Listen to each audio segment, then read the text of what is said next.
Hi friends, welcome to our channel. இன்னைக்கு நம்ம சேனல்ல ரொம்ப ஈஸியா செய்யக்கூடிய கத்தரிக்காய் பொரியல் தான் பண்ண போறோம். அது எப்படி பண்றதுன்னு பார்க்கலாம். ஸ்டவ் ஆன் பண்ணி அடுப்புல ஒரு பாத்திரம் வச்சுக்கோங்க. பாத்திரம் நல்லா காஞ்சதுக்கு அப்புறம் எண்ணெய் சேர்த்துக்கலாம். நம்ம சேனல் இதுவரைக்கும் சப்ஸ்கிரைப் பண்ணலைனா சப்ஸ்கிரைப் பண்ணிக்கோங்க. அப்படியே பக்கத்துலயே இருக்கிற பெல் பட்டனை கிளிக் பண்ணிக்கோங்க. அப்பதான் நான் போடுற வீடியோ நோட்டிஃபிகேஷன்ல வரும். எண்ணெய் நல்லா காஞ்சதும் கடுகு உளுந்து சேர்த்துக்கலாம். இப்போ கொஞ்சமாக கருவேப்பிலை சேர்த்துக்கலாம். இது கூடவே ஒரு பெரிய வெங்காயம் நீளவாக்கில் நறுக்கி வச்சுருக்கேன், அதையும் இதோடு சேர்த்துக்கலாம்.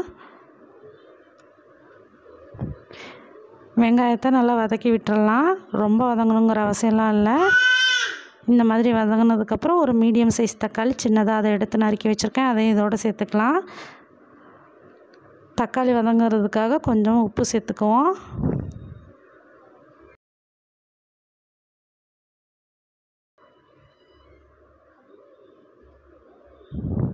இப்போது தக்காளி நல்லா வதங்கி வந்துருச்சு. இது கூடவே 2 ஸ்பூன் அளவுக்கு நான் மிளகாய்த்தூள் சேர்த்துக்கிறேன். நீங்கள் காரத்துக்கு ஏற்ற மாதிரி சேர்த்துக்கோங்க. நான் பச்சை மிளகாலாம் சேர்த்துக்கல, அதனால் நான் மிளகாய்த்தூள் சேர்த்துக்கிறேன். 1/4 டீஸ்பூன் அளவுக்கு மஞ்சள் தூள், 1 ஸ்பூன் அளவுக்கு மல்லித்தூள், அவ்வளோதான். இதை சேர்த்து நல்லா மிக்ஸ் பண்ணி விட்டுறலாம். இது கொஞ்சம் நேரம் ஆயிலே வேகட்டும். நல்லா எண்ணெயெல்லாம் பிரிஞ்சு வந்துருச்சு. இப்போ நான் ஒரு 1/2 கிலோ கத்திரிக்காய், க்ரீன் கலர் கத்திரிக்காய் இருக்குது இல்லையா, அதை நான் கட் பண்ணி வச்சுருக்கேன். அதை இதோடு சேர்த்துக்கலாம். நீங்கள் கட் பண்ணினோடனே தண்ணியிலையே வச்சுருங்க, அப்போ தான் கருக்காமல் இருக்கும்.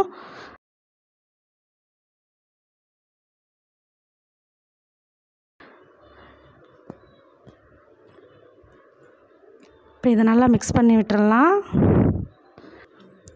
நம்ம சேனலில் ஆல்ரெடி எக் பிளான்ட் ஃப்ரை பெரிய கத்திரிக்காய் இருக்கும் இல்லையா, அதோட வீடியோ போட்டிருக்கோம். அதோட லிங்க் நான் டிஸ்கிரிப்ஷனில் கொடுக்குறேன், மேலே ஐ பட்டன்லேயும் கொடுக்குறேன், போய் செக் பண்ணி பாருங்கள்.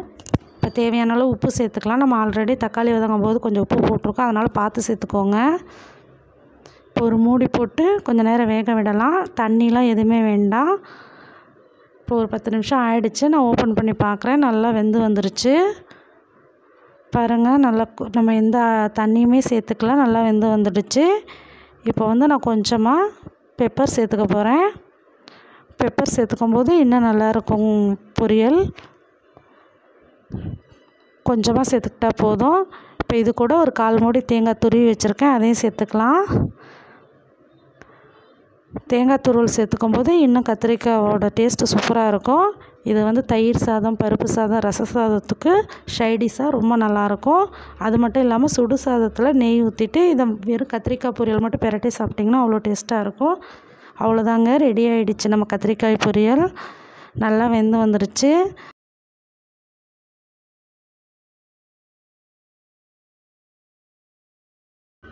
இப்போ ஸ்டவ் ஆஃப் பண்ணிவிட்டு கொஞ்சமாக கொத்தமல்லி தழை தூவிட்டு நம்ம சர்வ் பண்ணிடலாம். இந்த வீடியோ பிடிச்சிருக்குன்னு நினைக்கிறேன். பிடிச்சிருந்தால் லைக் பண்ணி கமெண்ட் பண்ணி ஷேர் பண்ணுங்கள். நம்மளோட அடுத்த வீடியோவில் பார்க்கலாம். Bye friends.